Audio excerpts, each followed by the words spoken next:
Hello, hello, hello. How are you guys? Welcome to another live stream with your girl, Lady Visionary. Hope you guys are all doing well. If you're new to the channel, please do go ahead and subscribe. It's free. And thank you guys for sticking with me. Those of you who are new, I know we've had quite a lot of new subscribers within the last month. So I want to say thank you for joining the Visionary family.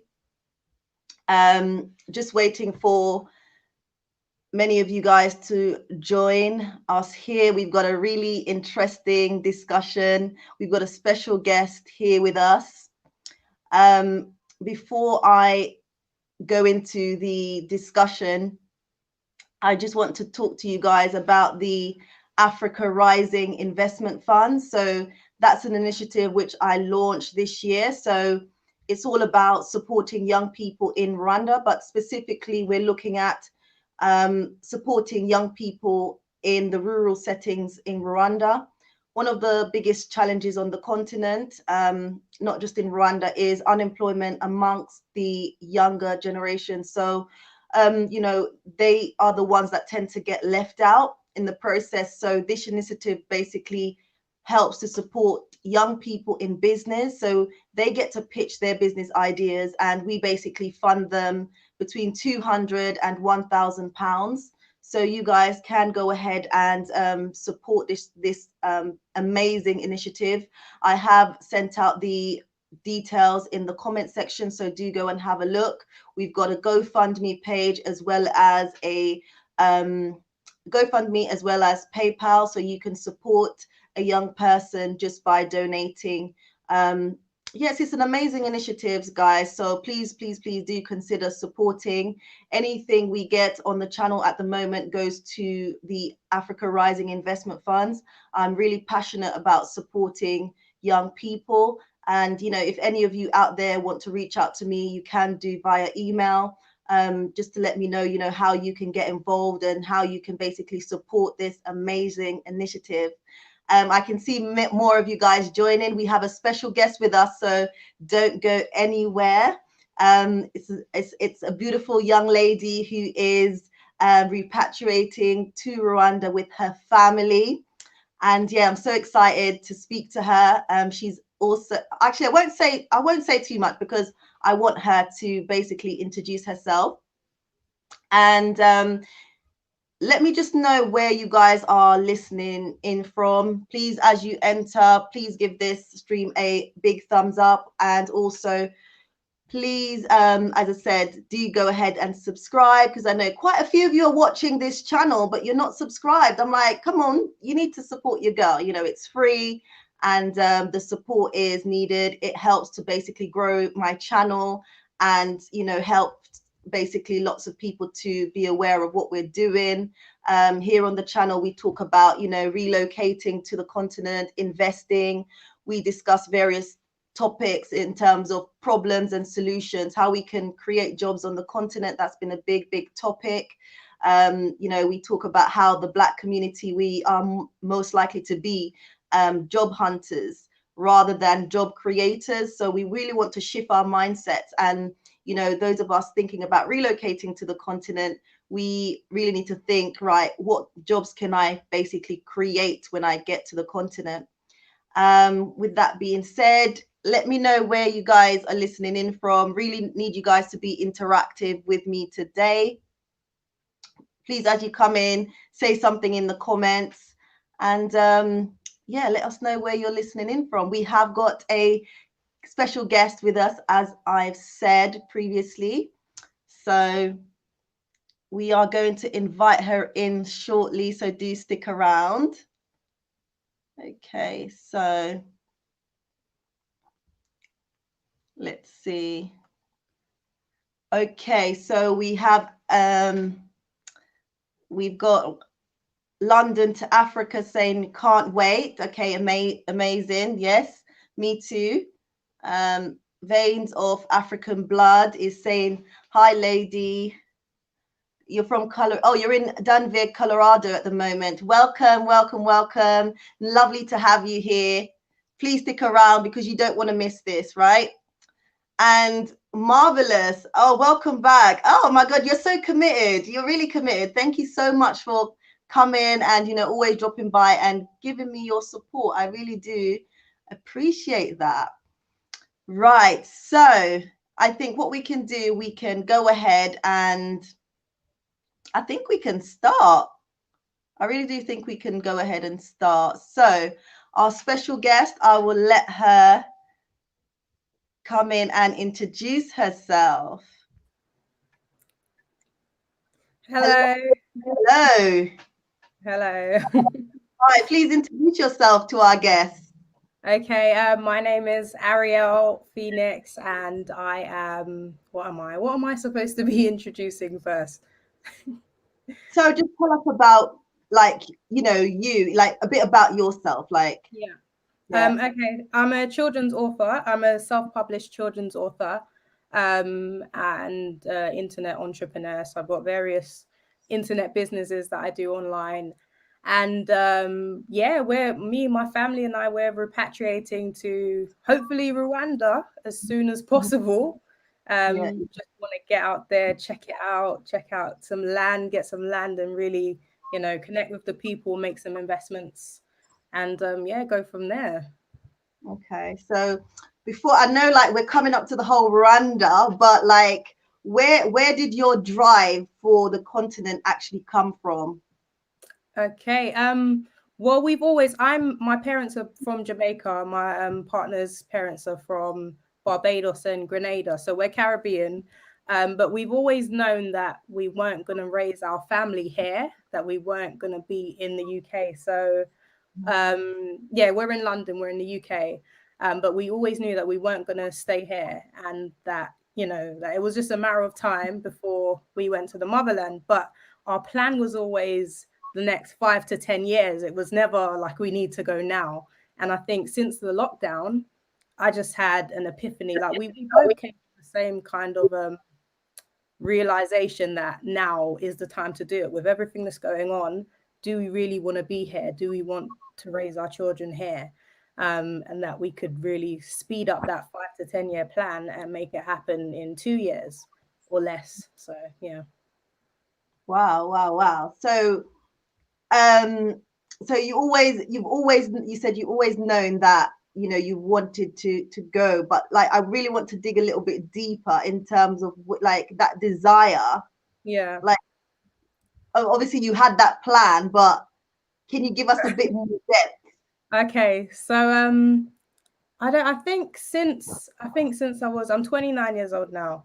Since I was about, I think I started going on this awakening journey from I was about 21 years old, and I was reading a lot more. I was reading all kinds of books, loads of African Americans, and reading about Kwame and Nkrumah, just every book. I was reading about all this, revolutionary stuff, and really getting back to my roots. And it was just like a series of events. So as I got deeper into my knowledge and learning and my understanding of the world, and again, coming from a Caribbean background, growing up, we were never taught that connection with Africa, and we never saw ourselves as the same people. So it really has been a journey, because it's us now understanding that this is who we are, and the reason that we are Caribbean is because of these series of events. So it's just been a long journey, and then since I've had this calling to go back home,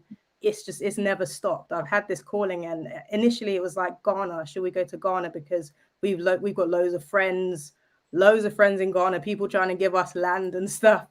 And so we was getting this pull to Ghana. And then but then it's deciding what's the best place for us and our family. So but yeah, the pool has always been there. The pool's always been there. Oh wow. You should say like, you've been you have this feeling to basically, you know, come to go to the continent. But you know, as you said, like, being from the Caribbean background, you know, like, I didn't learn anything from my parents. Like, they didn't really, they weren't really into Africa, if I should say that. Obviously now they are, but like, they didn't really teach me anything about the continent. I'm the one that was fascinated, and basically I was like, no, I need to learn more. Why is it that Caribbean people are just like, no, it's like not all, but they were like saying, no, we're not from Africa, you know. So me, I started picking up the books, I started reading, and like one day I told my dad, look, I'm going to Africa. My dad was like, well, I'm teal. Like, he was like, my daughter, are you well? Like, what's going on? You know, obviously his tone has changed a lot now because he's since visited Africa, and he loves it. He wants me to take him to other places. Like, he's always messaging me. He's like, Karen, maybe we can go to Ghana. Maybe we could go to Gambia. I'm like, Dad, calm down. Like, this was the same person who was saying, am I crazy? You know? And yeah, that was the beginning of my journey. Like, you know, in terms of just like, let me just go and see like what this Africa everybody is talking about. Yeah. So yeah, because like yourself, like I wasn't like taught, you know, and then falling to go and then finally going. But what I want to ask you, what do you think about like the Black Lives Matter situation? Obviously, you're aware of basically what's going on, like in terms of in America and around Europe. Do you think that has influenced? Obviously, you touched upon it a bit. Do you think that's influenced your decision also to relocate? I think this whole with what's going on, I think it's just reinforced what I've always known, and just sped up the process. So it's like, right, I need to get serious about it, because I've never been under the illusion that this, you know, all these years have passed and things have changed and whatnot. Like I said, I study my history, I study patterns, and I see the same, a lot of things that are still occurring that were occurring 100, 200, 500 years ago. Like, a lot of things are still happening. And again, for me, I've never been under the illusion that things have changed to the point where I can be comfortable, because I've had my own experiences. My partner gets stopped by police, and it's just like these little things that we learn to accept and we kind of normalize. And it's like, wait a minute, I don't have to accept this. I don't have to be here. I've got somewhere else. I've got many places I can go that I'll have a better experience, and where, you know, the people look like me, the way, you know, where I'm not a Black woman, I'm just, you know, a woman in society. And yeah, just like I said before, like thinking about raising my children, and then having to worry about, you know, having a Black son and having to worry about what his experience might be like. And then it starts to get really real. It's like, you know what, when does he stop being this adorable little boy and start being a young Black man and a threat and all of these things? And it was just like, yeah, no, we've got to just get serious about it. But yeah, the Black Lives Matter thing, I've never really been a big fan of that, because of knowing what's behind it, who funds it, and all of those sort of things. But beyond that, before Black Lives Matter and after that, I've always had the same thought process, with regards to, you know, where I am, being a foreigner, despite being a British citizen, being a foreigner in this place and needing to just get out. So yeah, it's just, yeah. Oh wow. You know, I was thinking like as you're talking about like, you know, your son, and you know, I have two boys, and I've gone through the similar thought process in terms of like, yeah, like when do they stop being this adorable little boy, and what does the future hold for them? You know, because as you said, like you've gone through your own experiences, your husband has gone through his own experiences being stopped by the police. I've gone through my own experiences being here, and I've been able to handle myself because I feel like I'm a strong Black woman. And obviously my goal, and like, you know, our goal in terms of raising our children as, you know, as parents, is trying to prepare them for this world, because it's not pretty. As we can see, it can get very nasty. But I've always thought about, you know, I really need to be back home where I can teach my children about the culture, and like them being in an environment where, you know, they're not judged really because of the color of their skin. and all those other challenges that I've had to face, like in the UK, and sort of having to build up a really thick skin. And I'm like, nobody's gonna mess with my children. Yeah.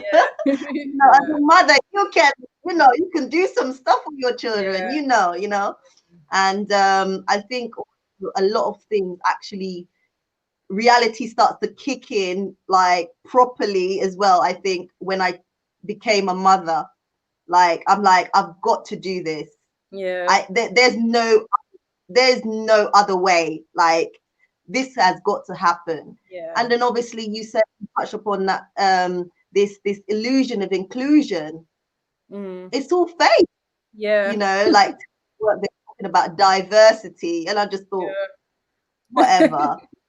But Yeah. that illusion of inclusion. But again, like the pandemic, I feel like if it didn't wake us up, what exactly will? Yeah. So I just want to ask you, have you been to the continent? I've not been yet. I've not been yet. Neither of us have been, and that's the crazy thing, because it's like it's me, the hubby, and the kids, and then my sister as well. My sister she's going to Rwanda. She knows that she's going, and we kind of had that kind of the same kind of feeling about Rwanda at the same time, because we were watching Dinah's show, and he had a sister on there that said she went there, and she just felt she was so safe. He loved that. She was just in love with it. She spoke of it in such a way that we just had to go and do our research. And yeah, so it's kind of been like that from then. But I definitely plan on, once we're out there, on going over to exploring East Africa. So going to Tanzania, going to Kenya. I've always worked with Kenyans online, because I learned I've been teaching my son Swahili and learning Swahili. So I always thought that I'd be going over to Kenya. So I've always been planning on going to this place and that place, and traveling around Africa. So once we are settled, I definitely will be going all over the place. I definitely will be taking our holidays. Can then be the same way we'd go over to Brighton or or get on a plane and go to Spain or whatever. Our holidays would just be going to different African countries, and I think that's beautiful. So that definitely is amazing, because my plan was that while I'm there, I can move around, like do the East Africa, different countries. And I actually wanted to be in Tanzania for my birthday. My birthday was the 18th of September, so I was a bit sad about that, because I was supposed to be in Tanzania. I would have just flew from Rwanda to Tanzania. But it didn't happen. But it's going to happen, because nobody's going to stop me. Well, happy belated birthday. But I know how it must feel to just be here. But so you have chosen Rwanda to relocate your family, or say you're repatriating you and your family to Rwanda. Like, let us know a bit more, like, why Rwanda? Like, you said you heard a sister, but then you went on your research, and then your heart was just like, your heart was just like, this is it? Like, pretty much, yeah. Pretty much, yeah. So like I said, I've had this call in for a while, but then with Rwanda, it was more research based. So I've done a whole video on it. I've done a video on why we're moving to Rwanda, and I kind of like started talking about all the things that went into that decision. So everything from like the cleanliness is a big thing, like just watching videos and just seeing how beautiful it is, and how the people pitch in. I've forgotten the word that they use, how they pitch in and clean it up and everything. Uganda. Oh yeah, yeah. So that I thought that was amazing, that community spirit. The cost of living is not bad, looking at the houses and looking at what we're paying for a 2-bedroom house, what we could actually get for that money, or what we could get for half of that. And like being able to rent like a 4-bedroom house for like a fraction of what you'd get for a flat. Things like Kagame. I love what Kagame's doing. People have said different things about him, but I love what he's done, how he's turned the place around, because like I said before, everything I've known about Rwanda up until doing my own research was the things that like European media promote. So the genocide, that's all you would know about it without YouTube, without doing your research, without knowing Rwandans. So I was so surprised to see that turnaround and the vision that they had for the country, and the fact that they're actually working towards it, and doing so without any excuses. I found that to be quite amazing. The youth, how happy the youth seem to be, how educated, how smart and, bright, and the youth seem to be, the tech, everything about it just screams like futuristic. I see Rwanda and I see Wakanda, so Yeah. for me it was like my children growing up here and making friends here, and that just really inspired me. I was just thinking about the children. I think that's the best place for them to be, really. No, like, you just saying all of that is, a lot of it is, obviously my husband is Rwandese, but a lot of what you've said influenced my decision to move to want to move to Rwanda. Before I met my husband, my heart was set on going to Ghana, actually, because that was the first place I visited. I connected really well in Ghana, and that's where I thought I would go. I met my husband, and then I was going back and forth to Rwanda, and then eventually I was like, right, let's do this. But even before like when I met my husband, I made sure I told him, like, look, my heart is in Africa. So was he here? Did you meet him you got to decide, because you got to decide what you want to do, because I'm married to Africa. Yeah. Was he here? Did you meet him here in the UK, or? I met him in the UK. Yeah, I met him in the UK. I told him, like, for me, to be honest, it didn't matter where. I felt like wherever God positioned me, I was just gonna do amazing. So it didn't matter where. Yeah. But then we decided upon Rwanda. When you have children and things like that, then obviously you then have to kind of focus as well. But Rwanda is beautiful, as you say. You talked about like the community spirit. Yeah, they have to clean this, like as you researched it, like being on the ground myself, like it's very clean. They don't allow plastic bags. It's not allowed. It's banned. It's illegal. So I always say to people, like, when you're coming to Rwanda, just leave your plastic bags there. Because if even when you're carrying, like, people carry, like, they go to duty free and they carry the plastic bags with the alcohol. Not even that's allowed. Wow, I think that's amazing. They would let you take out the plastic bag and like put it in the bin, and then you can bottle, like, That's good. That's so good, because recycling here, people always going about recycling, but they're not doing it. My partner said that they actually ship a lot of their recycled goods here over to China or something, and then China started refusing it. I had no idea. But the fact that they do that, and then I saw actually a sports brand that are finding a way to turn recycled plastic and turn it into sportswear in Rwanda, to turn it into this like breathable kind of dry fit. He's African American, and he's gone over there and he started like a sports company. You must send me the link to that, because I know they've actually started the eco bike, and I think he's Nigerian basically, and he's found an opportunity, and he's basically doing the bikes in Rwanda, so that are eco-friendly. So that looks great. So I can't wait to get back to Kigali to ride those bikes. Same sort of system, I think. You just, tap your card or whatever, and then you can the bike and then lodge it somewhere else, and then somebody else can pick it up. I thought about that. I had that idea for the scooters, the e-scooters. Yes, and bicycles as well as scooters that he's doing. Okay, so someone's doing it. That's wicked. Yeah, because I see a lot of walking. Sorry?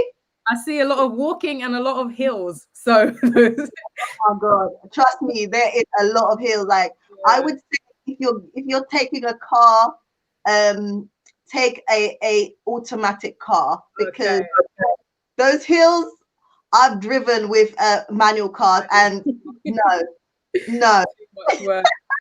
And you don't need any equipment. Like you go out, you do your walking. Like it's Yeah, that's Those good. uphill gradients will have you sweating within minutes.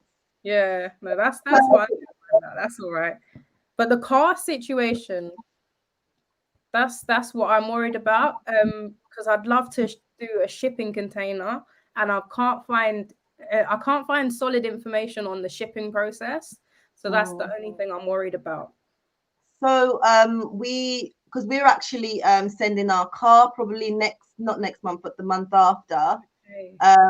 So we basically know the process. Obviously, I can let you know the Yeah. process because it's not clear, but we've had to dig. Yeah. Yeah. Really dig because we find that being in Rwanda, like I've been going there since 2014, and as a family, you really need a car.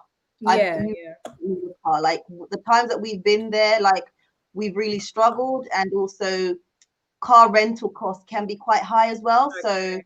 definitely, like the years that we've been going, we're like, no, no, no. So our car is going to be sent, in the next 2 months because, Okay. like, yeah, as we land, we just want to go and collect our car, and Yeah.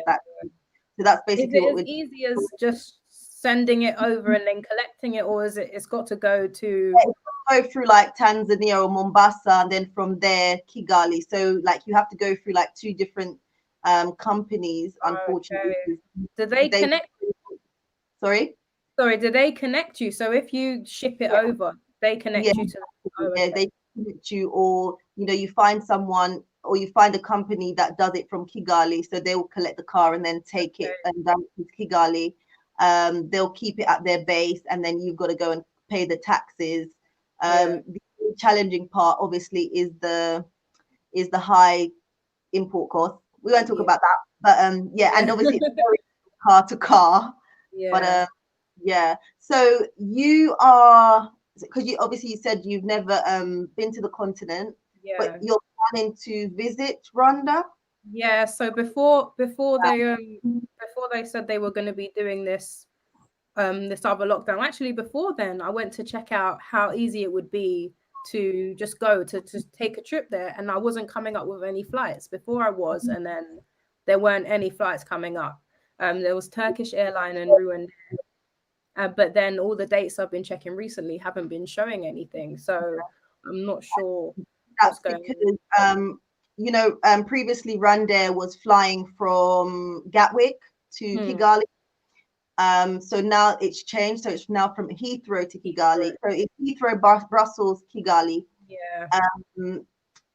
Um, they've recently started. Well, they sent me an email actually to say that they'll start flying again from the 1st of October. So if you actually look at the Rwandair website, Yeah. you can now find plane tickets. Yeah. Okay. And how So did you find the sorry, how did you find the COVID the COVID test? Because you have to do it on both sides, don't you? Sorry. yeah. So are you talking about the process to go get into Rwanda at the moment, or sorry? Yeah, so when I go on like the government website, it says something about you have to do your COVID test there and then or on this end and then on that end. Yeah, Or that's correct. Even when you're coming back, when you're leaving as well. So it's a specific test. It's called the polymerase test. So it's not just any COVID test, the polymerase test that you have to do from here. Like when I've been doing my research, they can cost anywhere from £150 to like 200, even wow. £300. So it's four of us going. So you can imagine they require the children to also have a COVID test. I've Wow. actually spoken to the airline myself. So yeah, they do require that. So you do the test here, obviously, and then you'll get your certificate. You can actually upload that. So they have it before you arrive, and also you have to have it to show Rwanda, and also when you arrive. I believe it's 70. It has to be valid for at least 72. You've had to have done it Yeah. like 72 hours Yeah. to be like the cutoff point. And then yeah, when you get there, yeah, you do a COVID. You have to be negative, otherwise they will take you into quarantine. And Yeah. then when you're leaving Rwanda, you have to be COVID clear as well. Okay. So wait, do you have to do that same you have to pay on the way back as well? Wow. See, these are the things. So yeah, so there's a bit more things in the way, because I just want to book my trip, go out there for a while, explore, enjoy the holiday, but also be looking at, just looking at how things are on the ground, looking at land and all of that stuff to make it worthwhile. Yeah. But now knowing that there's, these extra fees on top of having to, four of us go out there, it's really off-putting, because we want to keep that, we want that money to go towards our actual repatriation. So it's tough. Yeah, to be honest, I wasn't happy, but like I'm just like, how long can I'm just like, I'm getting impatient now. Yeah. So yeah, I know like the costs are like a limiting factor, and a lot. Mm, I think it will put a lot of people off for now. Like they'll wait it out a bit, like the fact that you mm, have to test, then test again when you get there, and then obviously if you're leaving, um, then you have to again take another test. But so like, is your plan to basically, obviously, as you said, you wanted to go visit, sort of, feel the place. You said mm. about buying land. Yeah, I want it. Well, we want to get land. I think if we can get out there to have a holiday, to really make the most of that trip, would Mhm. be, connecting with the right people to find out about what the process is to get this land. And I don't know how quick or how long it takes to do that deal, but to find. Now, like with regards to like, some people think that you can go there and just like within 2 weeks get your land. Yeah, it's not. No, It's a long process. yeah. No. In Rwanda now, like the process should take 2 to 3 weeks, but the reality on the ground, from my experience of buying land and buying land for others, it's taken up to even a year to get your Wow. land papers. Wow. Um, so not to put anyone off, but yeah, it can take like 3 months, sorry, 6 months, and so on. Yeah. Uh, for me, I think, yeah, it's the longest it's taken for one of the land that I bought as well is 6 months. So Okay. yeah, but then as long as you have paid the money like in front of the government and they've transferred your name, you have Yeah. that land anyway. It's just waiting for the documents to come out. Yeah. So Yeah. that land is yours as soon as you do the exchange in front of the government office.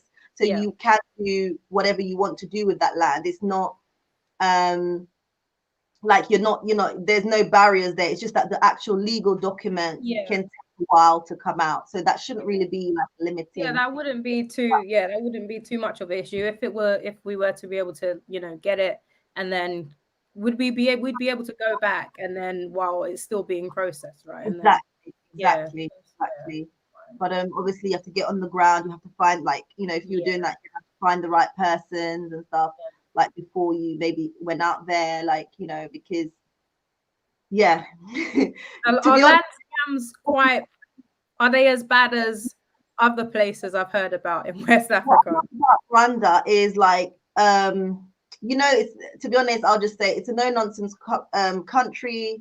Yeah, In terms of transparency, it's one of the best, and corruption is very low. yeah, With regards to buying land in Rwanda now, they have made the process so transparent. It's so clear that it's very difficult as well for somebody to really scam you, but it does happen.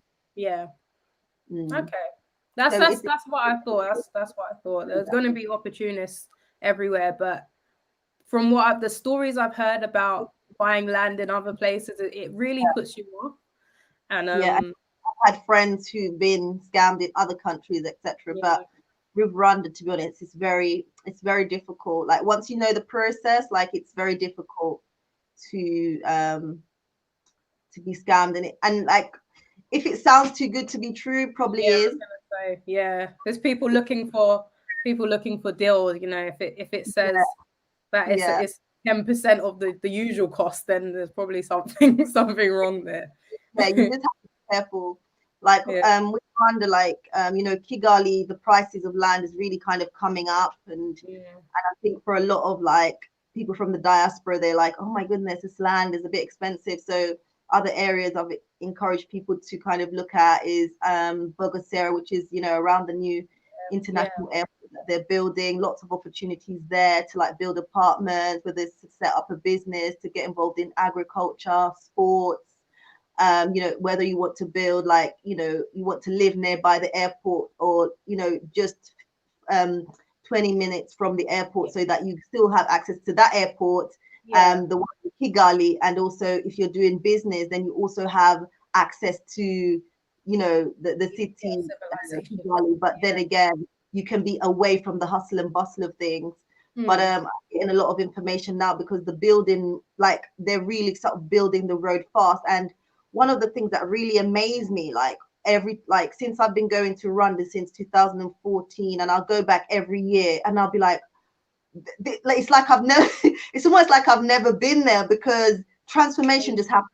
And like, as you said, like, Kagame, like, obviously people have their different opinions and whatnot about him, but he's someone who really puts his money where his mouth is. Like, you really see the development when, like, they've got the, you know, he lays out the plan for the country, you know, you see it manifesting, you see it, like, you see that, and that's what I really love. And yes, safety aspects as well, because you have to feel safe. Like, I can be in Rwanda 11, 12 o'clock at night, it's pitch black, nobody's gonna do anything. Like, that's exactly what that sister said. I cannot. That's exactly what she said. She no said way. About walking, like, you could walk down there with your phone, your iPad, and, you know, you'll be fine. I think that's amazing, because I can't do that here. I can't do that here. Petty crime, obviously it does happen, but petty, like, crime in Rwanda is very, very, the rate is very, very low. Very, very, very low. Very low. That's so amazing. You know, we've talked a bit about various things, but what do you think about the potential? Like, do you think that's like people from the diaspora moving, whether it's to Rwanda or other parts of the continent, do you think it's important for them to have a business strategy? 100%. I don't think, if you're going to look for a job, I think that you should probably stay where you are for a bit longer and figure something out on the ground. Because, not saying that Africa doesn't have jobs, but we're in a position where we're coming from, you know, the pound or the dollar, the Canadian dollar, wherever it is stronger at the moment, and we have access to it. So, and then we also have a different kind of mindset with regards to, you know, just getting businesses going. So we should definitely be going over there, starting businesses and employing our people, because every other community is doing it. You know, like you said, the Chinese, all the other communities, you'll go over there and you'll see, and they've got their whole thing set up, because it's the same in Jamaica. And I'm always shocked when I go out there. I'm like, Jamaicans don't own any of Jamaica. It's all been distributed to everyone else. That's been going on since I was born. You know. I know. And I feel like we can't allow that to happen on the continent. No way, no way. And it's so good that a lot of our people are awake. That's it. More awake, but we need to be awake. You know, one of the reasons why I asked you that, because someone sent me such a long message, and they said, like, you know, one of my videos, it said, oh, you know, because I'm encouraging people from the diaspora, you know, equally, I say, if you're going to the continent, come with a good, you know, a well-researched business plan, because it's important. And especially if you don't want to be in a situation where, you know, you find that you've run out of cash, there's nothing sustainable happening, you're not getting money from America or, you know, or Europe, and you find that you're in a difficult situation because you haven't thought it through properly. And, you know, a particular person was saying, you know, you're encouraging people to start a job or a business. I don't think that's the way that, you know, you YouTubers should do it. In actual fact, like, this is the way I would do it. I would, you know, go there for 3 months, and then he would go there for like 6 months to a year, and then after a year, then, you know, I would see the situation, and then I would potentially explore different businesses. I'm not saying obviously that idea is wrong, but what that person didn't realize is also, I don't know if it's he or she wanted to relocate to Rwanda, but with Rwanda, they give you a 3 months visiting visa. Mm. And in order to extend your stay, you need to have like an extenuating circumstance. Yeah. You have to Yeah. stay in the country. And also, like if they're going to give you like an extension to stay in the country, it's normally on like a business visa, which Yeah. means that you have to have registered a business. Yeah. It doesn't have to be like a business that is up and running today, but Yeah. at least to be able to, in about like they would then evaluate your business after 3 months and then Mm. extend like that. You know what I mean? Because Okay. you can't just come and just be sitting down like a bum in the Yeah. country. I don't think that's I don't think that's the way. I think, anyone that's I think, well, most people that I've seen and that I've spoken to that are going over are going with the mindset of building. And I don't Mm, really think you should be rushing over there if you're not going over with that mindset, because there is a lot of opportunity, and I think now is the time. I don't think we've got time to be wasting, not saying that going for 3 months or a year or whatever is way. If you need that holiday, then do what you have to do.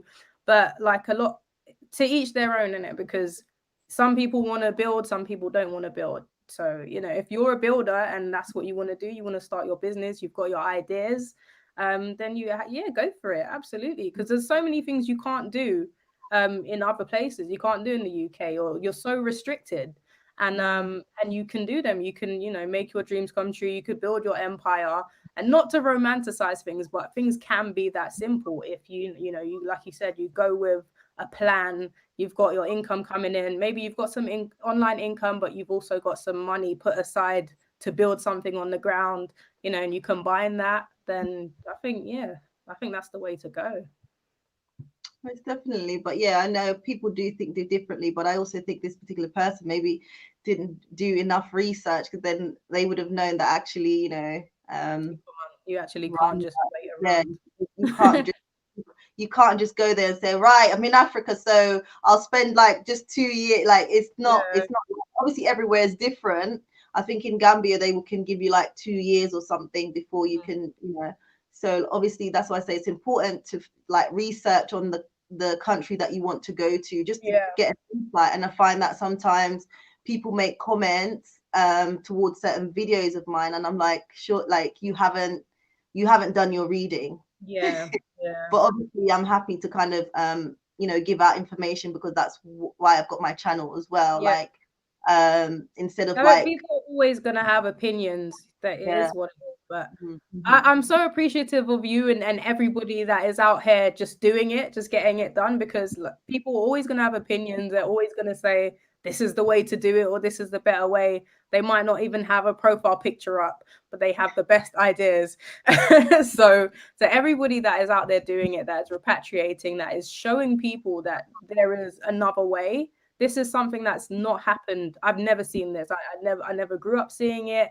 I've only, like I said, I've only seen one side of Africa until YouTube, until people started showing, no, look, this is where it's at. And now Africa is the place that people want to go and want to build. And I think that's something we should all be embracing. So yeah, No, I everyone definitely has do. opinions. Even for myself, like I feel, I just there's this joy when I see like different YouTubers who've just gone and explored the different parts of the continent and brought it to YouTube for us to see. And I feel like, we're seeing the realities now. Obviously, the continent has its challenges, but we're seeing the realities. And a lot of the times, BBC or these other media streams, they showcase Africa in a very negative light. And many people, even now, because a few years ago when I was going to Rwanda, and I told a colleague of mine that, I'm going to Rwanda, and they're like, you're going to a war-torn place?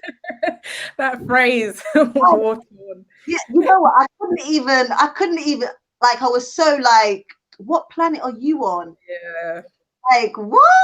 yeah, that's it. Are you gonna be safe? Like, there's a war going on. And this They is a got us few good. years, about 2-3 years back, maybe. Yeah. They So got us good with that indoctrination. They really made us think. Like I said, from seeing those adverts, all I ever saw was those adverts. £2 a month, that's all I ever saw.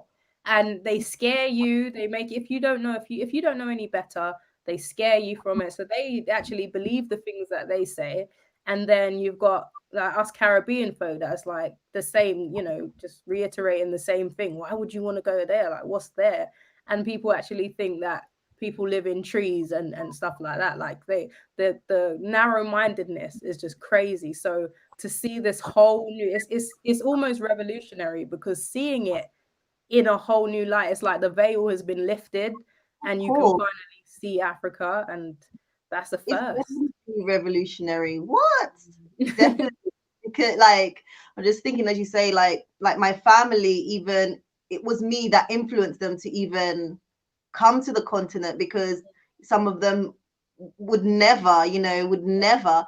And I remember, like, my uncle, when he got to Rwanda, he was like just kissing the ground, and I was like when he got to the airport, he was kissing like kissing the ground, like physically. I was like, Uncle, no, no, no, like you've got to get up, like stop embarrassing me. Like, Carrie Ann, I am Wow. home. Thank you so much. Like, Yeah. they thanked me. Even my sister, like, she wasn't really interested in the continent. She has a child that's half Ghanaian. And Yeah. I was like, how, like, you've got to let this girl know about her history. Yeah, So of I course. dragged her to Ghana. Like, now this girl is so in love with Ghana. Like, she's wanting me to come last year, but I was actually in Rwanda. I was like, no, because I'm going to be in Rwanda. Maybe I can fly over, but I didn't get to Yeah. because of Mm. the whole Corona thing.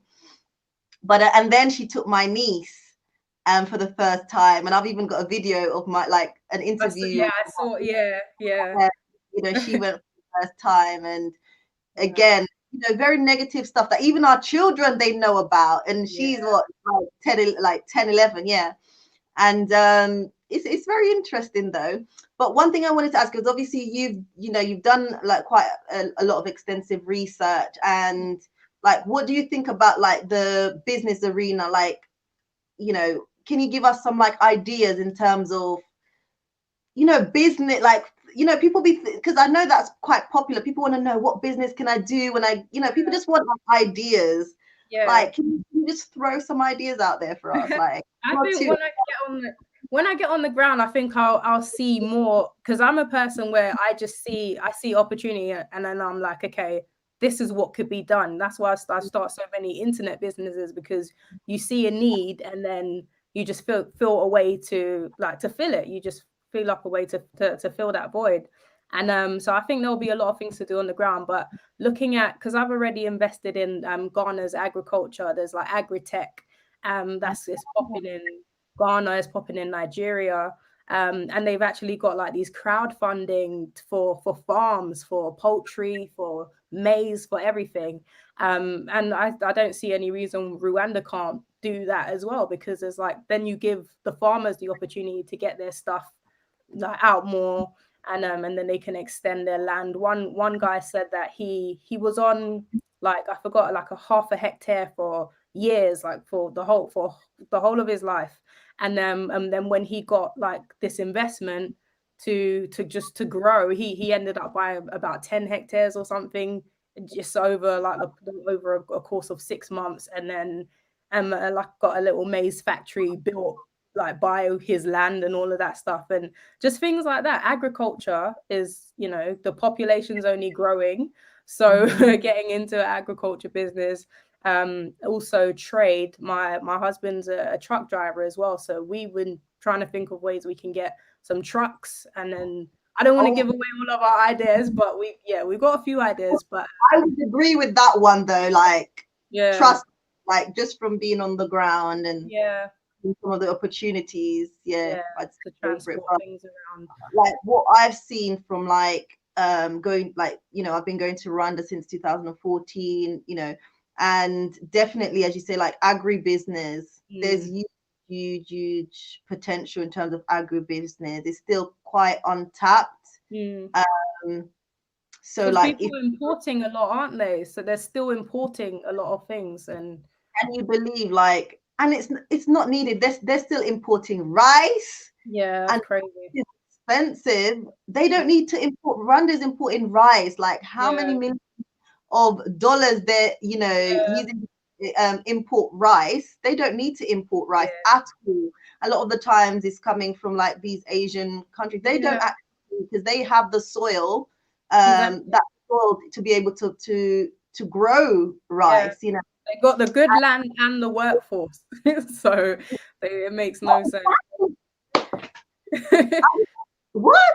And that's the sometimes I think, you know, because the young people, like as I said, one of the biggest challenges on the continent is unemployment among Mm, the young people. And I'm like, really, this shouldn't be the scenario, because so much can be done. And I believe a way that you can tackle sort of poverty and a lot of the challenges that you're seeing on the continent is by creating opportunities to that allows the young people to flourish. That's how you're yeah, going to really, but Rwanda has made progress in that area, but there's still a lot of room yeah, for improvements. And but yeah, definitely there's a lot of untapped potential with regards to agribusiness.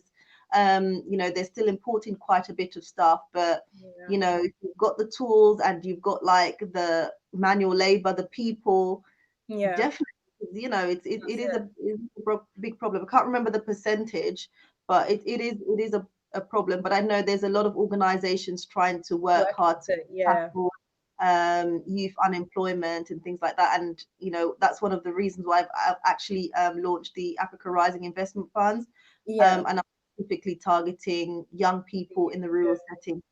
They're often forgotten about. And when I'm in Rwanda, I go to the villages. You know, yeah, yeah, quickly tell you this story. There was one year I went to Rwanda, and this I won't say this is when I discovered the island, but someone took me to an island in the northern province of Rwanda around Lake Brera. And so I crossed the lake in a local boat, and I yeah, climbed all the way to the top of this island. It's called yeah. Bilgwa Island 1. And when I got to the top, and there's nothing at that time, there was like nothing around, on this island, there's nothing, no food, nothing. And Wow. so I'm like, oh my God, I'm hungry. My God. Oh, and because I have to come all the way down, I have to get on the boat, cross the To lake. get food. Someone, like a lady, was like held up a corn that she'd cooked for me because she'd seen Oh, us climb up and knew that we'd be hungry. wow. Like the people are just Oh, amazing. They're wow. very thoughtful. And I grabbed that corn and I was like, thank you so much. Yeah. The best corn you ever tasted. So welcoming. Listen, I was hungry, you know. I had, Oh, oh my God, that was such a lifesaver, seriously. But you know, for me, when I'm on the ground, I really connect with like the local people. yeah, And you know, I go to like the rural areas and I see the challenges that are on the ground. yeah, So definitely I need more people from the diaspora to yeah, come and, you know, look at the scenarios.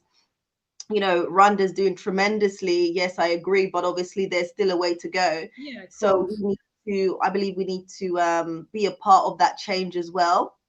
A Mm, lot of the times you hear people, oh my God, but this is happening or that's happening or this and that. But actually, what can you do to be a part of that yeah, change? exactly. We can actually influence change. Yeah, Um, you know, the Chinese, every time when I go to Africa, whether that's been Kenya, whether that's been Ghana, whether that's been Rwanda, I've also been to Uganda. The Chinese and other people are yeah. there, and when, They're when already there.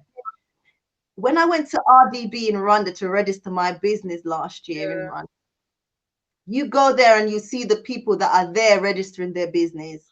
The yeah. Asian, the Uh, Caucasian, you don't see. I was the only like black from the yeah. diaspora that was there, you That's what know. I don't get, because we make such a big fuss about it. It's like, oh, should I? Like, there's so much that goes into the decision to move back, and then they're already there. They've been there. They've been doing their thing. They didn't make any excuses. The people don't look like them, but they're there. They're getting their money. They're sending it back home. That's the only thing. When we go over there, we're going to build. Our mindset is completely different. So we can do these businesses. We can start these businesses, but because we have that connection, like me, the youth is everything. So the youth are the leaders of tomorrow. So I want to work with the youth. I want the youth to be working on coding and learning how to, like, building more engineers and all of that stuff. So like, the youth is everything. And I think really what we've got with this YouTube thing and being from the diaspora, I think we can showcase it in a way that continues to bring more people there and bring more money over there, but also that will create more opportunities for the youth, because that's who you want to be employing, that's who you want to be empowering, and not just employing, but teaching them the ropes, teaching them the ways, and allowing them to set their own things up. And again, other people will come and bring investments, but there's something that they're doing for themselves or for their community by doing that. But I think when we're coming over with that connection to Africa, and we're not coming with the mindset of pillaging, and taking away from it. We're coming with the mindset of building, and I think that's a huge difference. So the youth, yeah. What I'll do now then is I'll open up the floor. If anybody wants to come in and ask any questions, let me send out the link again. Let's see. Guys, don't forget to like this stream. That's very important, just to get us a bit of exposure as well. I'm going to send out the link, guys. So if any of you guys want to come in, ask a question or say anything, please do feel free to come in. We don't bite, I always say that we don't bite, guys. Come in.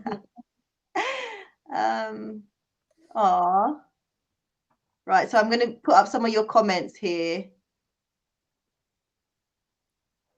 Okay, so Mo Pride is saying that my hubby's former employer in Uganda had a white expat. He spent 2 years there and decided to move his whole family there, never returned to the USA.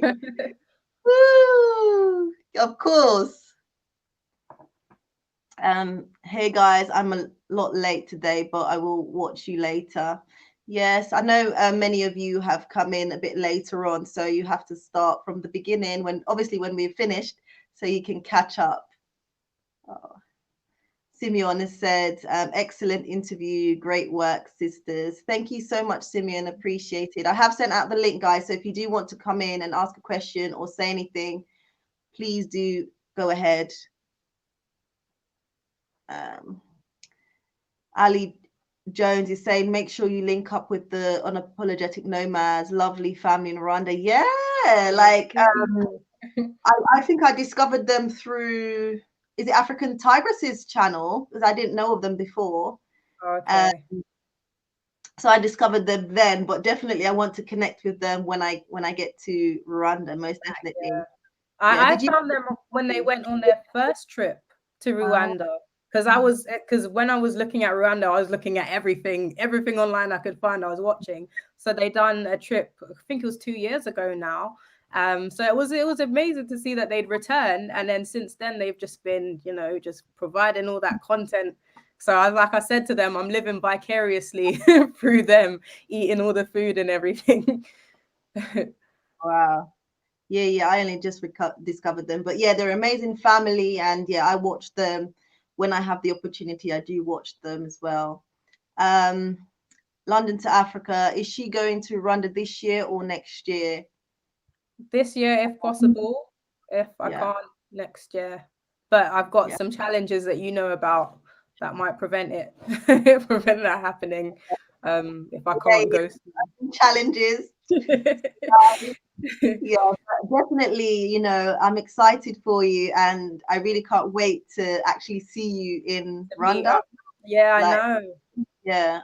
I can't wait for you to, you and your family to actually be there on the ground. Yeah, like if there's anything that we can do as well whilst we're there, let us know.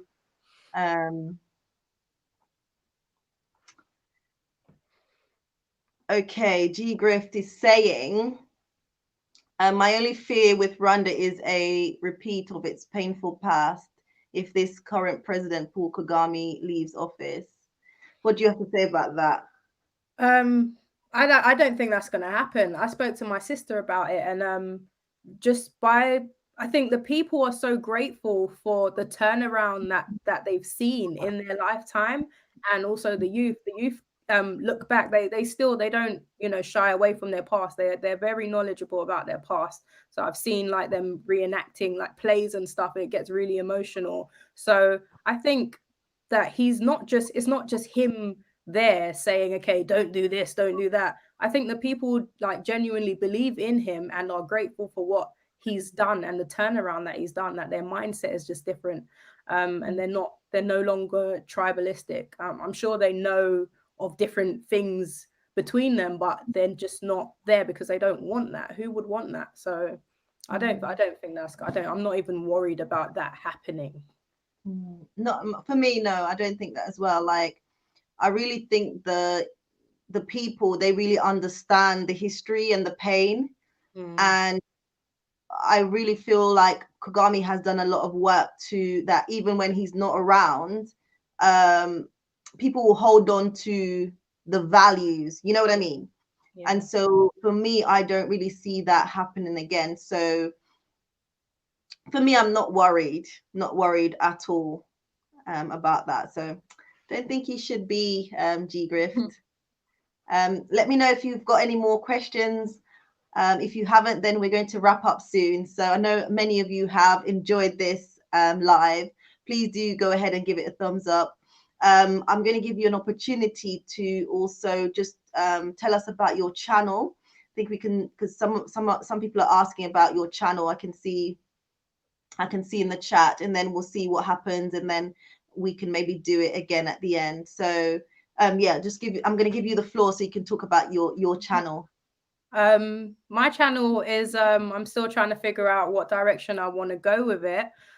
So it's called Your Way Out, but you won't find it if you type that in on YouTube, because so many other things will come out. So I'm gonna probably change that name. But I guess we could put a link there. But yeah, my channel was just. Can you put a link in the chat now? Because I will also put a link in the description. Yeah, so you can send the link out. So what I'll say is that anybody watching, support a girl, support our sister, you know, by going over to her channel and subscribing to her channel. Show her some love and support. You know, the Black community, that's what we've been preaching. We've been preaching unity. We've been preaching support. So guys, really go over and support this wonderful, amazing sister. And you know, you can follow her as she moves in terms of, like, you know, her journey to Rwanda. So you'll be documenting that anyway as much as you can. That's it. Go on. I'm gonna be documenting everything, like the whole planning up to moving, which I've already been doing, having not been there, but documenting, you know, just the whole move, our business, what we do on the ground. Like I said, my hubby's got his business ideas, I've got mine. So yeah, documenting all of that. The children, I'm a homeschool mum, so I document a lot of the homeschool stuff, the self-publishing stuff, and but the main thing for me is going to be repatriating. So doing that on the continent, showing people various passive income streams you can earn online to fund your exit, or Blacksit, as we call it. So everything to do with getting out and really thriving and building. So yeah, that's it. I think I've got the link. I'm not sure how to share it. You put the link in, and then I can also bring it on the screen so that anyone else who comes in, they can also see that as well. Again, guys, if you've got any questions, please do throw them at us in the comment section, and we'll try to answer them as best as we can. If not, then we will be wrapping up shortly. You did tell them the name of your channel. Yeah, I just put the link in. So. Oh, you did? Yeah, I think it's. Where is it? I done it on YouTube. I don't know. It should come up. Oh, did you paste it in the chat? So because I can't see the chat. Oh, because it wants me to log in in the comment to see the comment section. Okay. Oh, okay. One sec. Let's see. It's not letting me do that.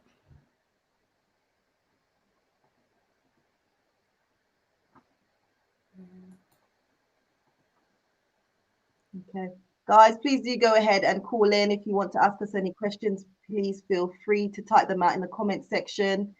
If you haven't already done so, if you're new to the channel, please do go ahead and subscribe to my channel as well. Here on the channel, we're talking about repatriation, relocation, investing on the continent. Specifically, I'm more focused on Rwanda. That's where I was living, and I'm planning to go back within the next few months. We talk about problems and solutions, and yeah, all things Africa. Africa's the place to be, guys. So definitely, if you are thinking about it, really stay engaged with my channel. And yeah, Ariel will also be documenting. She will continue to document her journey. So you can also go over to her channel and subscribe and follow her along her journey as well. Right. I don't know. What I'll do anyway is that I will. Okay, we've got another question for you. What I'll do anyway, I will copy and paste your channel Yeah. into my description box anyway for anybody who Okay. wants to go over and also subscribe to your channel. Because it wants me to log in on StreamYard, so I was just trying to do that. Let me see if I can. So, I think London to Africa saying, have you researched the schools in Rwanda where your children will study? Yeah, I've seen lots of school. I've been looking at because they're only 4. My children are 4 and 2, so they're homeschooled at the moment, and I'll be homeschooling them for the foreseeable future. So even when we're out in Rwanda, I'll probably homeschool for a little while until we find what school we want to take them to. But it's also important that because we'll probably rent for like 6 months to a year when we first go out there anyway, while the land is being whatever's happening with the land. But wherever we get the land, it just has to be within a decent distance from those schools that we're looking at, or within one of those schools. But I'm homeschool. I'm happy to homeschool for. My plan was to homeschool here for the whole of primary school, so that would have been up until they're 10 years old. And so yeah, so I'll just homeschool until I know what school that I want them to go to. But I want them to learn the language. I want them to learn Kinyarwanda. You're So on. yeah, so I'm just that's trying like copy one of your videos because I'm not like an expert at this myself, but yeah. So you were saying you want them to learn Kinyarwanda. yeah, 100%. They have to. They learn Swahili. My son he's so bright. He picks up like things so easily, so well. And he's been doing the Swahili since he was 2, and that's not even we've not been as consistent as I'd like to be, but he's really good. And he's in love with Africa. He just from what his perception is just completely different from what mine was, and he's just like every minute he's like, oh, are we is Nanny coming with us to Africa? He's so excited. So Oh, yeah, he's gonna love learning the language, being around, making friends, all of that stuff. So I do want him to get into a school like fairly soon, but I'm happy to homeschool until we find a decent school that we want them to go to. But I'm happy with the schools I've seen online so far. right. I Have you? think I've sent your channel in the chat. So I've just kind of copied the link of one of your videos, but I don't Oh, know what. okay. There it is. So if you guys can please go ahead and support her channel, I would appreciate it so much. Just click on the link and then just press the red button if you've not already subscribed to her channel. I would really appreciate that. So someone was saying something. Sorry, bear with me. So about the school. Okay. Someone said, do many people speak Oh, yeah, English? that was the question. In Rwanda, they were speaking French before, so it's only in recent years that they've switched over to English.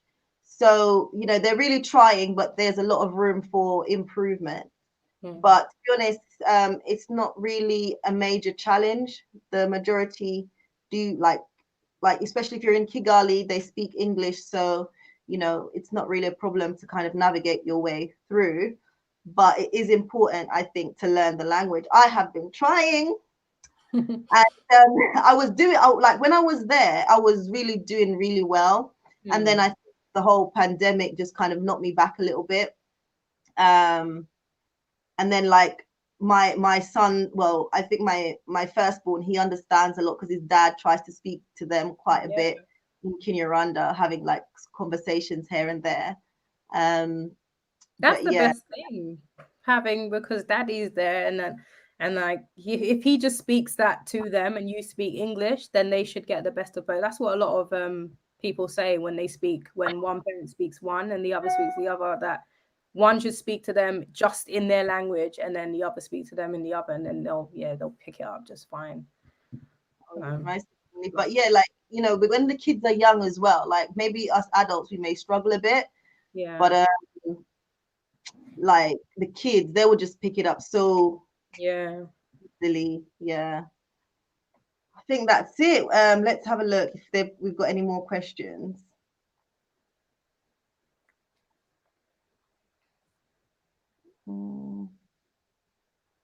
Someone said, do you want to live in the capital city, Kigali, or in the countryside? Is that for me, or you've got your... You go ahead, and then I'm I, going to be over. So I'm not fast. I was looking at is it, I don't know if I pronounce it right. Is it Burgesera or so it's Bogesera. Bogesera. Yeah, so I was looking at there, but everyone's saying, like yourself and Unapologetic Nomads included, are saying that they start building the roads, that's it, the price of land just goes up. But from as long you talk to me because I'm gonna hook you up. Yeah, no, we're ready. We're gonna get on that call with you, and we're gonna see what we need to do. But yeah, the only thing holding us back is just not being able to go out there. That's the only thing. But yeah, no, as long as it's just a decent plot of land that allows us to build our residential house, and also like I saw you can have a small shop as well on the same ground. So yeah, so just a decent plot of land that I'm allowed to buy more to extend over time. And yeah, I'm not fussed about it. I plan on having a car so I can move around and stuff, but I also want to be within like the distance of people to connect with people. So I don't want to be too far out in the city. Like once you're in, like basically an up and coming sort of town is but it's like Bogasera is like the district, and Okay. within that there's a up and coming area called Nyamata. Yeah. So that's where I'm also planning to kind of have like a family house as well. We've also got family living there, and they've been keeping us updated on what's happening around, like, yeah, as they've started to build the roads and stuff, like prices have like improved, like not improved, prices have gone up, but there you still can get land that's very affordable. Like you can get like a 25 by 30 plot for between like maybe 7 and 8,000 US dollars perhaps. So yeah, you have to try to negotiate as well. But like that's a decent plot that, like a plot like that, you can have like maybe a swimming pool at the back, as well as a 4-bedroom house. It's a decent plot basically. And then like you can do like a 2-story building, so you can do like maybe your house at the bottom, and then like if you wanted to do some sort of business project, you can do that on the top. Now in Rwanda, don't quote me on this, but what I was reading, because I need to look at the document just to confirm, but what they're saying now is like before in Rwanda, you could use residential houses for businesses, and then they served people notice that they weren't allowed to do that. They had to go into the commercial spaces. But now it seems like they're reversing that decision. So you can use your residential as also a commercial as well. So that is going to be a bonus for a lot of people thinking about business, and especially us from the diaspora, like where we don't have maybe huge amount of capital. We can think about how we can maximize on our space. So if you get a plot of land for like 8,000 US dollars, and you build up, you can really do something with that. So definitely there's land prices is increasing, but there is land still available at a reasonable, affordable prices, and I'm working with a few clients at the moment to get their land. So, and I hope some of them will be watching, so I hope they can come and give testimony, because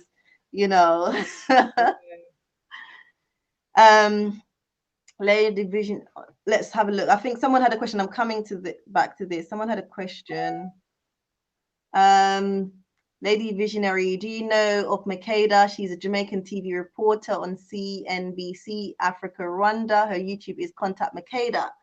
Yes, I know her. We meet up from time to time when I'm in Rwanda. So yeah, she's a lovely girl. Her YouTube channel is Contact Makeda. And yeah, she's half Rwandese, half Jamaican. She's lovely. Go and subscribe to her channel. I never heard of her. I'm gonna go check her out. Makeda. Yeah. Rwanda is safe, clean and safe. That's right. Very, very clean. Did you see Wadamaya eating out of the gutters? What? That video got a lot of views. Oh my God, that literally just boosted him. Like he just went from here to here. Like got a lot of I think he got a lot of attention after that video actually. Yeah. Yeah, I think that's how I even got to know Wadamaya was through that video, because I remember seeing someone sent the video to me and I was like, what is this? When I read the title, what is this? I'll watch it later. And then when I watched it, I was like, oh my God, this guy, I'm subscribed. I subscribed. Yeah, he's amazing.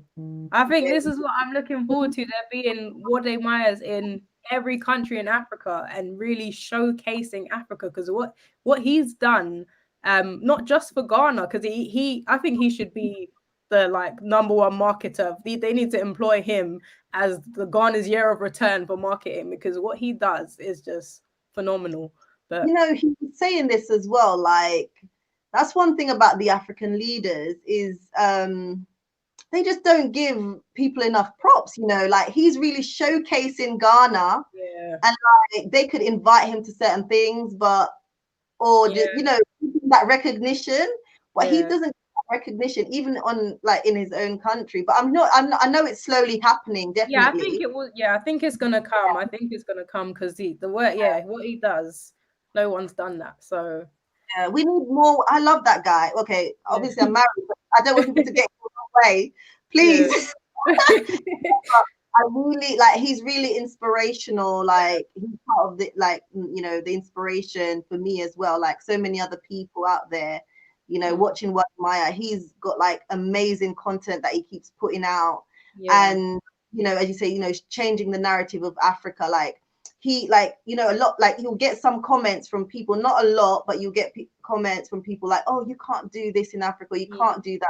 And then Wadamaya is showing real people who are actually succeeding in terms of business on the continent. So I'm like, hang on, if these people that look like me are also, why can't I try? At least try. A lot of us, we don't even want to try, or the fear of failure kicks in. That's fair. It's that fair.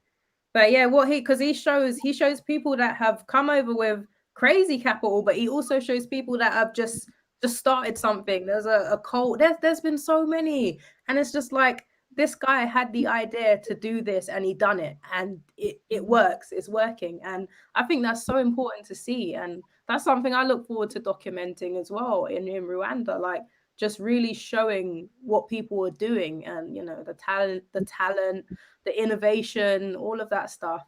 There'll be so many opportunities for you and I to just go and showcase, look at different parts of Rwanda, like so beautiful. Literally, I can't wait. I'm so excited for you, because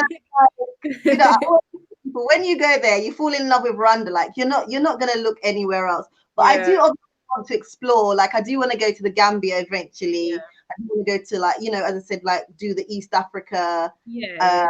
A bit of the East Africa tour. Like I'd love to go back to Ghana actually, because I've been telling my husband so much positive stuff about it, and obviously he watches as well, like Wadamaya's channel. And even before, he was like, oh, you always talk so highly of Ghana, I definitely need to go and visit. So I definitely want to take him there. I also have friends that have started up their business, and it's been running for like more than we'll say about 6 years now.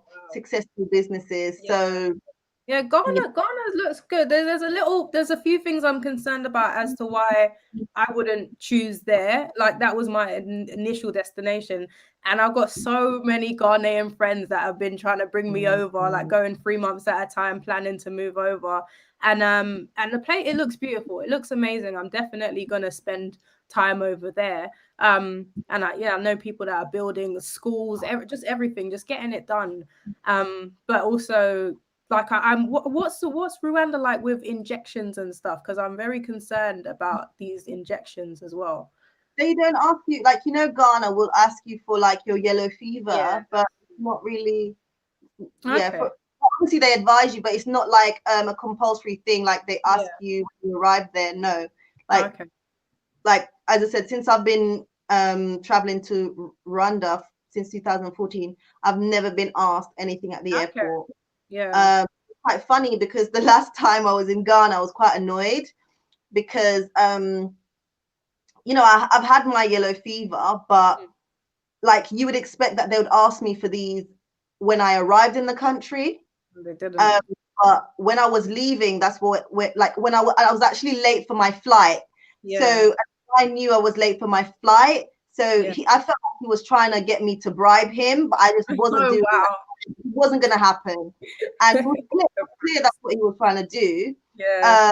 That's That was just, something I've heard a lot of. I've heard a lot yeah. about the brand.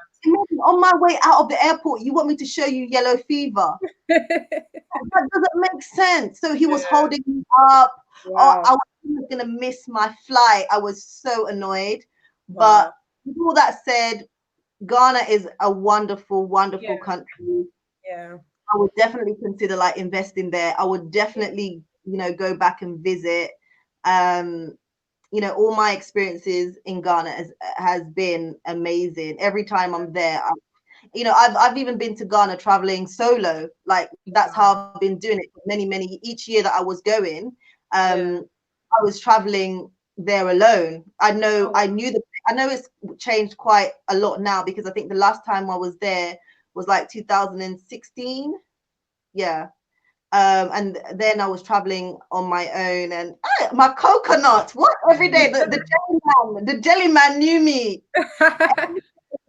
The man saw me coming. He would just pick up my coconut and start chopping wow. because he knew that this girl every day Coming without for fail must it. have her coconut, and that's the Wow. one thing that I don't like about Rwanda. I must say Yeah. they don't have my jelly coconut. Oh. Well, look, that's an opportunity. You can get them imported from Ghana. That intra-Africa trade, you get those over. I've been thinking about that. I've been Yeah. thinking. There's so many opportunities on the continent. There's so many opportunities in Rwanda that I'm like, Karian, you cannot do it all. That's why I Yeah. need my people to come. Guys, come. So Yeah. many opportunities. Like, you talk about the coconut. Like my dad even said, yeah, you could import coconuts. I'm like, Dad, like the amount I'm trying to do for the continent, No. sometimes you have to be focused because Yeah. when you have, there's a Spread saying, too thin. like it's good to have like eggs in a few baskets, but when you've got your eggs so scattered, Yeah, you don't want to be spread too thin. it's also risky. Yeah, yeah. That's it. So But what empowering other people. Sorry? it's good to stay focused. Yeah. You don't want to be spread too thin, but empowering other people and showing them what can be done, that's enough a lot of the time. Because then, you can't do everything. That's the thing. So people are always like, I don't want to share my immediate business ideas, but I've always got ideas, and I know when I'm on the continent, I'm gonna have more ideas, and it's not for me to keep those to myself. I'll help people set them up. I'll do whatever I need to do. Most of the time, I just want to see it there. Like I want to come there, and it is already a thing. So for people to come over and set those things up, there's enough opportunity for everyone. There really is. That's what I'm saying. Definitely, I agree with that. There's more than enough opportunities, and you see sometimes when I get those comments, like people don't really believe that there's opportunities, and I'm like, guys, come on. Even if you have to come and visit for yourself, just to spend like, even though like a week or 2-3 weeks, you're going to see like ideas to explore. Definitely. Let's have a look at more of your comments. Lady Visionary planned to visit Rwanda and Kenya this year, and then the virus happened and we lost our jobs. and can't travel. I understand that so many of us have been hit, but I believe that we won't stay down. So we've got to keep planning and we've got to stay focused. So yeah, many of us have been hit, you know. I can talk about myself, the initial first week of lockdown, I was not happy, but I just had to, you know, dry my tears and push through all of it, you know. So yeah, it's been it's been challenging, but we are going to get there most definitely. Okay, let's have a look. Guys, have you liked the stream? And I hope that you went over to Your Way Out or Ariel's channel to give her some support over there. Okay, I think that's it. Did you want to say anything, any final words to our people before, you know?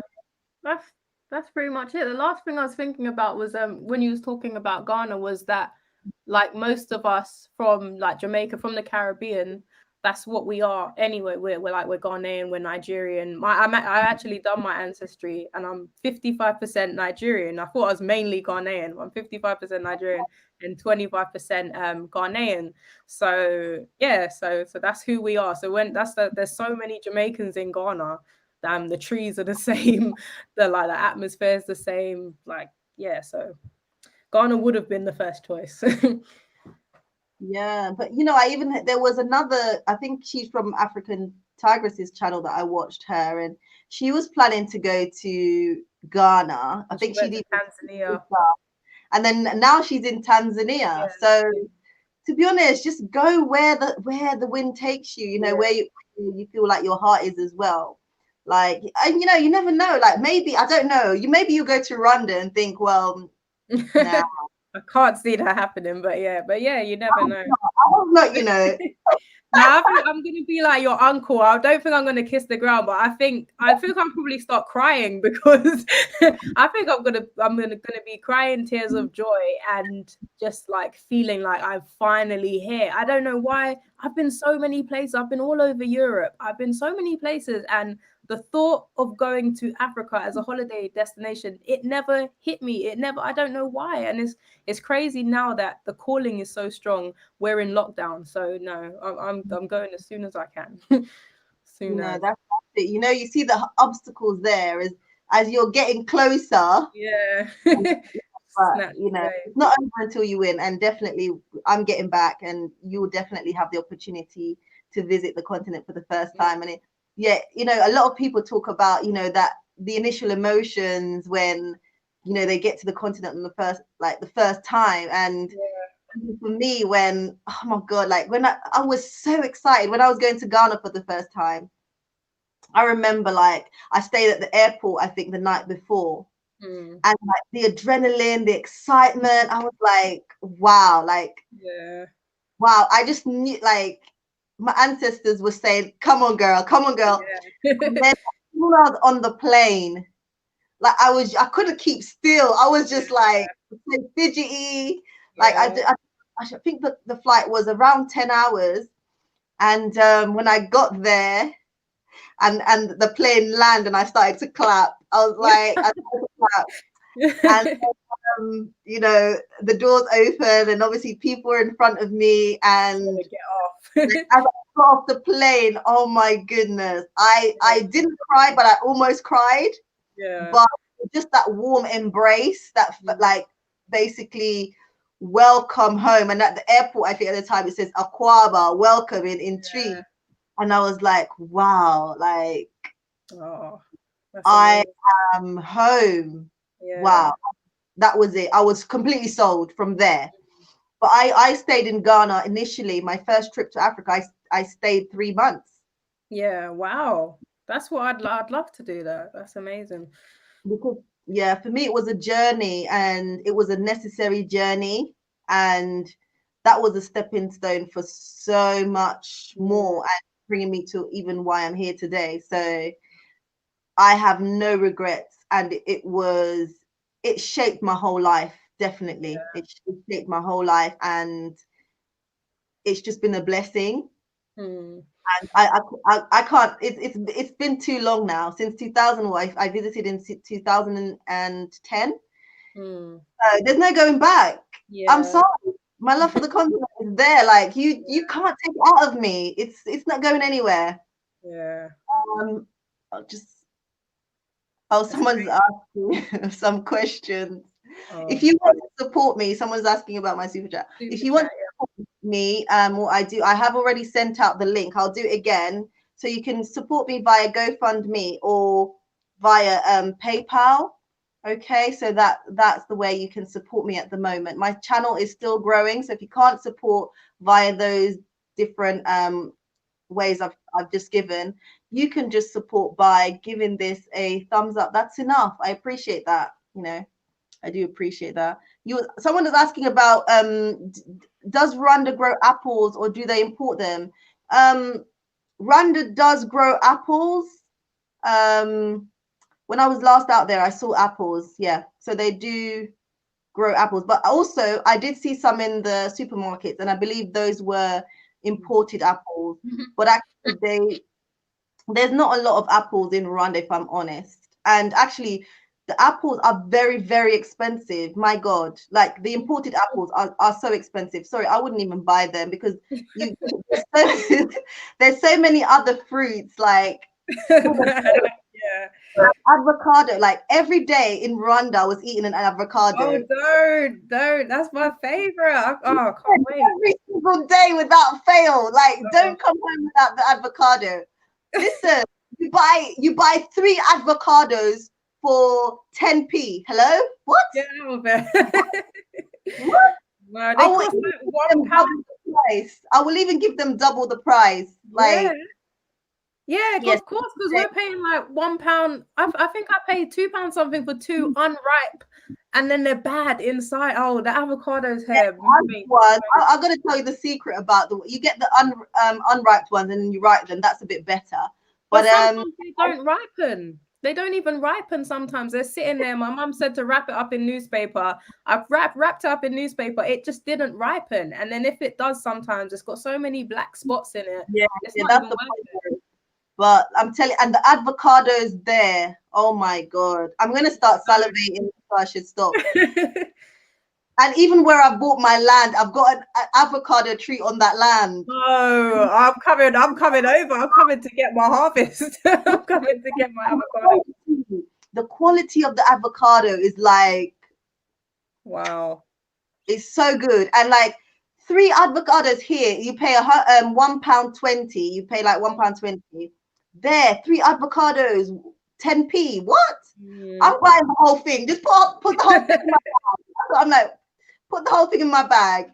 What's planting? Have they got planting over there? Because I need planting. Thank God, because apart from coconuts, coconut, my other favorite thing is planting. Yeah. So if I didn't have one or the other, I would have gone elsewhere. I tell you that free. But they do have planting, and thank God. That's another thing. When I'm in Rwanda, I eat planted almost every other day. Yeah, I'll be every day. I'm vegan, so as long as if I got my plantain and avocado, I'm good. Everything else, I can work with. They don't really have mushrooms over there, do they? They do. Oh, they do. Okay. Yeah, they do. I think there's so much opportunity for all the things they import. There's so much opportunity too. The mushrooms are a little bit pricey, but very tasty. What? You like they do it like with a peanut sauce. Oh my goodness, it's just like it's really good. Oh, I can't wait. Right. Guys, I know some of you are trying to ask some questions in here. Someone is saying, do they have mangoes? Yeah. Oh, they've got some big juicy mangoes, bigger than my head, right? I'm joking. But yeah, they have some really juicy mangoes in Rwanda. They have the big ones and they have the really small ones like what we have in Jamaica. I forgot what they're called, but they're small, and but the only problem is with those mangoes, they get stuck in your teeth, in between your teeth. They're very, very sweet, extremely sweet. And the last time I was in Rwanda, because I went to a place called Gisenyi. That side is closer to the border of Congo, and I believe the mangoes that I bought was from Congo, because people are always crossing the border. It's very busy because people are doing business. So I think the mangoes that I got actually came from Congo actually, and they were really really good, really really good. She's saying, Peace is saying, I'm addicted to mango. So am I. Oh my goodness. What? Yeah, mangoes are addictive. Anyway, guys, we're going to round up now. It's been a lovely conversation. I've seen your comments. I know I haven't been able to bring all of them up. I've been trying to sort of manage the conversation and the comments. But thank you guys. Thank you guys. I really do appreciate you guys being here and all the support you guys have been giving on this channel. I just want to thank Ariel for taking the time out of her busy schedule, being mom, to come on my channel. I really do appreciate you. Thank you so much. And yeah, I meet you in person and also see you in Rwanda. So thank you so much. And I do appreciate you again. As I said, I will leave your channel in the description box. I will sort it out after this live. Guys, thank you so much and have a good evening. Take care.